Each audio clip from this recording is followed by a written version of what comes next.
Welcome to District Command Central, your go-to source for the latest news and updates on the Washington Commanders. Don't forget to hit that subscribe button and ring the bell so you never miss a play.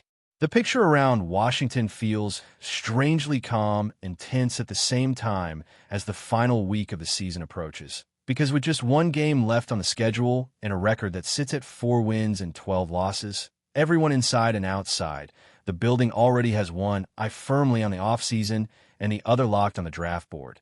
That magical place where hope is rebuilt every single year. This finale against Philadelphia is less about the scoreboard and more about evaluation, about squeezing every last bit of information from a roster that still has unanswered questions, while fans quietly count losses and wins across the league, understanding that every snap elsewhere carries weight for what Washington can become next.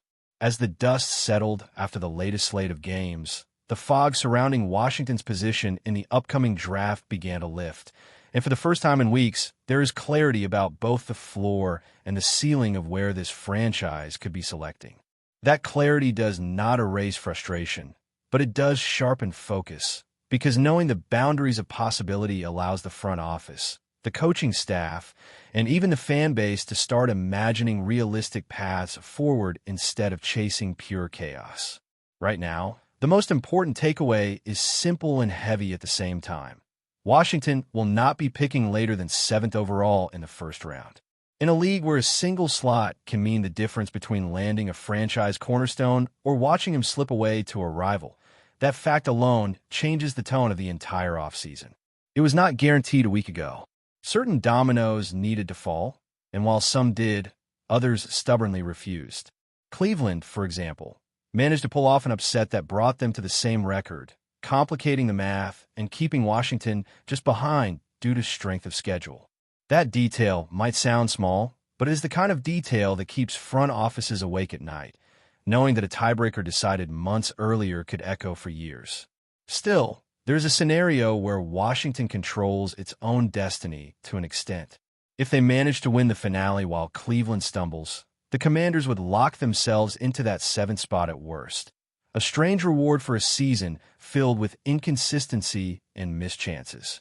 It is not glamorous, but it is something solid to stand on, and after months of uncertainty, solidity has value. Then there is the dream scenario, the one fans whisper about even while admitting how unlikely it is. It involves Washington taking another loss, while a specific group of teams around them suddenly find late-season magic and pull off victories.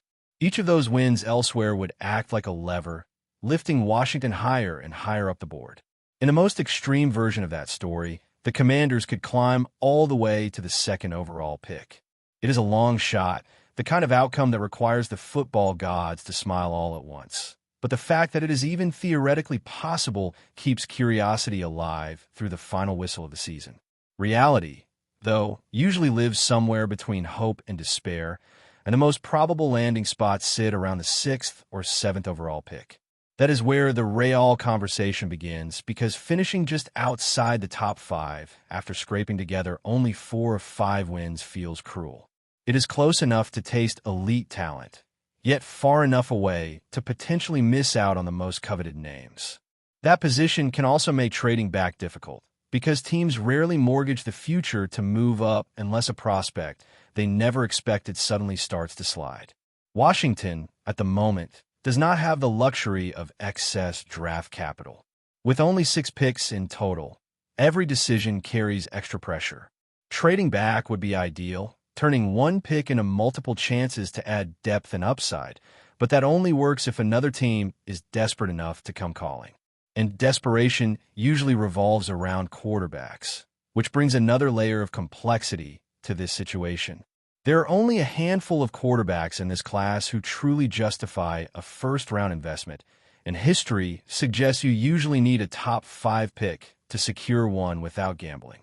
Sitting at 6 or 7 puts Washington in an awkward middle ground, where reaching for a passer could backfire, but standing pat might mean passing on the most important position in the sport yet again. That tension will define the early months of the offseason, as every rumor, every workout, and every pro day performance gets magnified. Of course, the draft is not only about quarterbacks, and staying put could still allow Washington to land a difference maker. A versatile safety like Caleb Downs could transform the back end of the defense and set a new tone. A relentless edge rusher like Reuben Bain Jr. could finally bring consistent pressure that opponents have learned to avoid.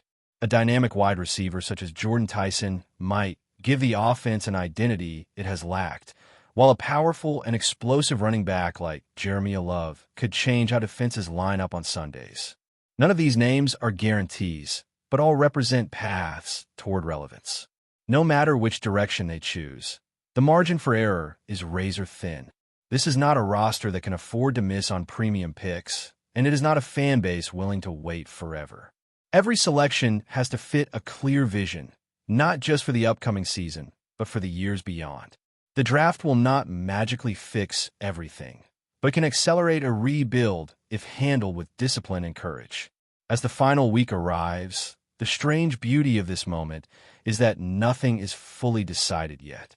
One more game, one more round of results, and the board will finally lock into place.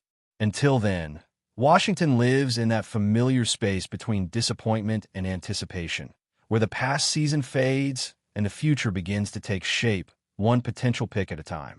If you're enjoying the coverage, make sure to smash that like button and drop a comment with your thoughts on the Commanders' latest moves. We want to hear from you. The word spreading around league circles right now feels like one of those moments where the air changes and everyone knows something big is about to drop.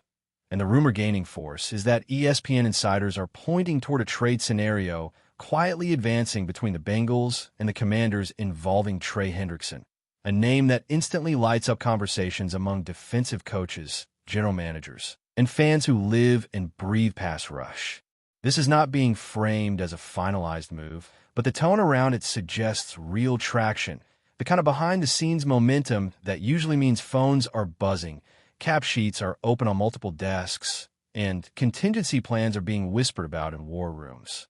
When a player with Hendrickson's profile becomes the center of speculation, it is never random, and the idea of him possibly switching conferences adds a layer of intrigue that feels tailor-made for nonstop debate on timelines and reaction videos. From the Bengals' perspective, the whispers make a certain kind of strategic sense, even if emotionally it hits hard for a fan base that has grown used to seeing Hendrickson terrorize quarterbacks and set the tone up front. Cincinnati has been balancing the present against the future, juggling the realities of roster construction, looming financial decisions, and a constant pressure to stay competitive in a brutal division. Hendrickson represents elite production, leadership, and edge presence, but he also represents value at a position that can reshape games on its own. In rumor-driven league logic, that combination often leads teams to at least listen, especially if another franchise is willing to pay a premium that could reshape depth across multiple units. On the other side of this speculative equation, the Commanders emerge as a fascinating suitor, a team searching for a defensive identity that can travel, intimidate, and close games without relying on perfect conditions. Washington has been hunting for a tone setter on the edge, someone who can change protections, force hurried throws, and make life miserable for opposing offenses deep into games. The thought of Hendrickson wearing Commanders colors feels like a statement move, the kind that signals an aggressive philosophy and a desire to accelerate a competitive window rather than patiently wait for internal development. When analysts float Washington in these conversations, it usually means there is a belief that the front office is ready to swing big. What makes this rumor even more compelling is the way ESPN framing has reportedly emphasized that talks are not just theoretical. The language being used around the league hints at parameters being discussed, values being aligned, and scenarios being modeled. That does not guarantee anything, but in NFL circles, it is often the difference between a rumor that fades and one that suddenly materializes with shocking speed. Teams rarely let this level of chatter leak unless there is smoke attached to an actual fire, and the Hendrickson situation carries that unmistakable crackle of something advancing beyond casual interest. For Bengals fans, the speculation sparks a complicated mix of anxiety and curiosity. Hendrickson has been more than a stat line. He has been an emotional engine, a relentless presence who embodies effort and accountability. Letting go of a player like that, even in a rumor, forces uncomfortable questions about direction and priorities. Are the Bengals looking to reallocate resources toward offensive stability, long-term sustainability, or younger defensive pieces? Or is this simply a case of a team recognizing peak value and exploring whether a bold move now could prevent tougher decisions later? In rumorland, every possibility exists simultaneously, and that uncertainty fuels endless discussion. Commanders supporters, meanwhile, are allowing themselves to imagine what a defense could look like with a proven edge threat anchoring it. The idea of pairing Hendrickson's motor with an aggressive scheme opens the door to fantasies of pressure-heavy game plans and a renewed defensive swagger. Washington has long searched for consistency and intimidation on that side of the ball, and a move like this would instantly reshape expectations. Even as a rumor, it sends a message that the franchise is thinking big and is not content with incremental improvement. It is also worth considering how league economics and timing play into this speculation. Trades of this magnitude are rarely impulsive. They are the result of weeks of internal debate, external feelers, and quiet evaluations of how contracts, compensatory formulas, and depth charts align. Hendrickson's name entering this space suggests that the Bengals have at least entertained conversations about how to maximize roster efficiency, while the Commanders appear ready to invest in proven impact rather than pure projection. That philosophical alignment is often what turns talk into action. Another layer that keeps this rumor alive is the respect Hendrickson commands across the league. Coaches trust his preparation, teammates respect his work ethic, and opponents game plan around him. Those intangibles do not show up neatly in spreadsheets, but they matter deeply when teams consider giving up significant assets. Washington's reported interest implies a belief that Hendrickson could elevate not just a unit, but a culture, providing a reference point for younger defenders and a security blanket for coordinators dialing up aggressive looks. As this story continues to swirl, the absence of concrete confirmation only intensifies the speculation. Insiders choose their words carefully, fans read between every line, and content creators dissect each hint for meaning. The idea that something could be in motion without being done is the lifeblood of NFL rumor season, and this situation fits that mold perfectly. It feels close enough to imagine, yet distant enough to deny, creating a tension that keeps everyone talking. If this trade were to materialize, it would be remembered as one of those defining moments where both franchises signaled their intentions clearly, one recalibrating and the other pushing forward.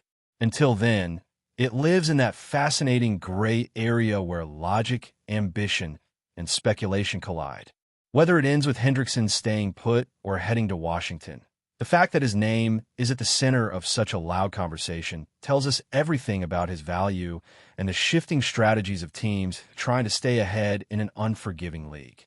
And as long as ESPN continues to hint that this exchange is more than just smoke, the football world will keep watching, listening, and wondering which phone call finally tips this rumor into reality. Thanks for tuning into District Command Central. Make sure to subscribe and follow us for all the Commanders news you need. Until next time, keep the faith and hail to the Commanders.